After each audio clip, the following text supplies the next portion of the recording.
नमस्कार शेतकरी मित्रांनो, शेतकऱ्यांची शेतीशाळा प्राकृतिक आधुनिक कृषी शोध प्रशिक्षण संस्था रामपुरी बुद्रुक आणि अलक्रॉप डेव्हलपमेंट 80-20 फार्मिंग बिझनेस स्कूल मध्ये आपले सहर्ष स्वागत आहे।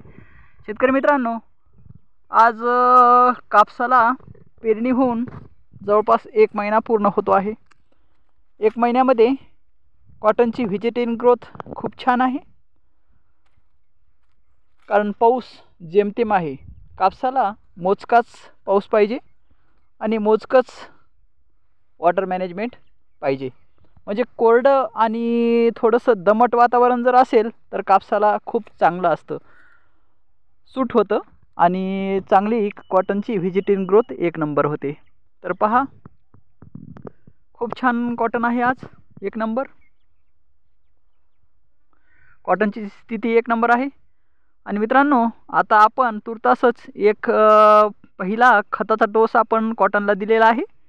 कॉटनला पहिला खताचा डोस दिलेला आहे मित्रांनो, 10-26-26 एकरी 1 बॅग आणि युरिया प्रति एकर 25 किलो आणि सल्फर एकरी 5 किलो आणि मॅग्नेशियम सल्फेट एकरी 10 किलो आणि त्यासोबत सेंद्रिय खत म्हणून आपण लिंबोळी पेंट घेतली आहे प्रति एकर 50 किलो आणि त्याच्यामध्ये आपण ह्यूमस आणि बायोमिक्स हे त्यामध्ये मिक्स करून टाकलं आहे। तर अशा पद्धतीनं आपलं खताचं शेड्यूल आहे। पहिला खताचा हा डोस आहे, आपण तो अपलोड केलेला आहे। दुसरी गोष्ट, आपण पहिला स्प्रे पण आता घेतला आहे। पहिला स्प्रे घेतला आहे आपण कॉन्फिटर आणि ह्यूमस म्हणजे इमिडाक्लोप्रिड घेतला आहे। इमिडाक्लोप्रिड त्याच्यामध्ये इमिडाक्लोप्रिड आहे 17.8% ACL, बायर कंपनीचं आहे। कॉन्फिडर म्हणून त्याचं नाव आहे मार्केटचं। तर कॉन्फिटर बायर कंपनीचं, त्यामध्ये इमिडाक्लोप्रिड हा घटक आहे 17.8% ACL आणि त्यासोबत आपण टॉनिक म्हणून घेतला आहे ह्यूमस, नॅचरल ह्यूमस, शेतकऱ्यांच्या शेतीशाळेचं प्रोडक्ट आहे नॅचरल ह्यूमस। त्यामध्ये पूर्ण अन्नद्रव्य व्यवस्थापन केलेलं आहे, मुख्य अन्नद्रव्य, दुय्यम अन्नद्रव्य आणि मायक्रोन्यूट्रल त्यामध्ये पूर्ण आहेत। तर अशा पद्धतीने याचं आतापर्यंतचं खत आणि कीट व्यवस्थापनचं शेड्यूल आहे। तर मित्रांनो, पुढील शेड्यूल पण आपण या चॅनलवर या कॉटनचं टाकणार आहोत आणि याची लावगण आहे मित्रांनो 4x1, 2 ओळीतील अंतर 4 फूट आणि 2 झाडातील अंतर ही 1 फूट, अशा पद्धतीने याचं प्लॅन्टेशन आहे। तर खताचं शेड्यूल, फवारणी आणि लावगणीची पद्धत हे मी तुम्हाला आताच सांगितली। तर मित्रांनो, कॉटनमध्ये सगळ्यात महत्त्वाचं आहे की आपण जर समजा सुकं जर असेल, म्हणजे खरीपाच्या हंगामामध्ये जर समजा आपण वॉटर मॅनेजमेंट केलं आणि जर समजा 1 महिन्याच्या वर जर ताडण असली, तर यामध्ये आपल्याला जर आपल्याकडं थोडंसं पाणी उपलब्ध असेल तर ड्रीप किंवा स्प्रिंकलरच्या माध्यमातून जर समजा एका आणि दुसऱ्या पाण्याची जर सोय केली तर आपल्याला भरघोस आणि दर्जेदार उत्पादन या कॉटनमध्ये मिळून जातं।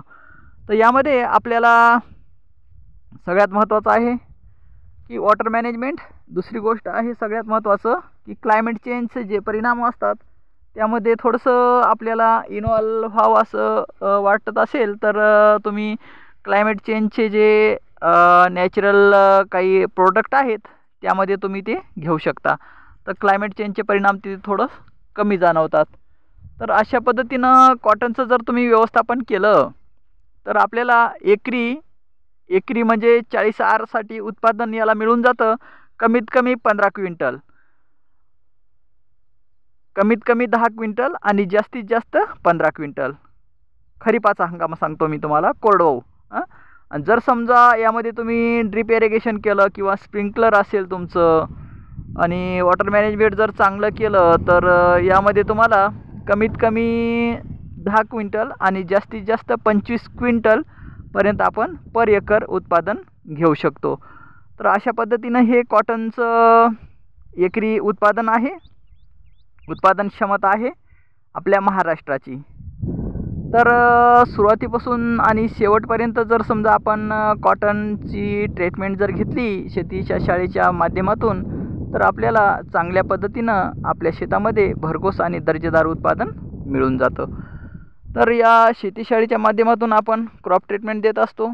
ज्या शेतकऱ्यांना क्रॉप ट्रीटमेंट पाहिजे आहे कॉटनची, त्या शेतकऱ्यांनी आमचा व्हॉट्सअप नंबर आहे 9623066788, 9623066788 या व्हॉट्सअप नंबरवर मेसेज टाकावा आणि आपल्या शेतकऱ्यांच्या शेतीशाळेमध्ये आपली नावनोंदणी आणि रजिस्ट्रेशन करून घ्यावे ही विनंती आहे. थँक्यू मित्रांनो, धन्यवाद. कसा वाटला आमचा प्लॉट? लाईक, शेअर आणि कमेंटमध्ये सांगा. थँक्यू, धन्यवाद.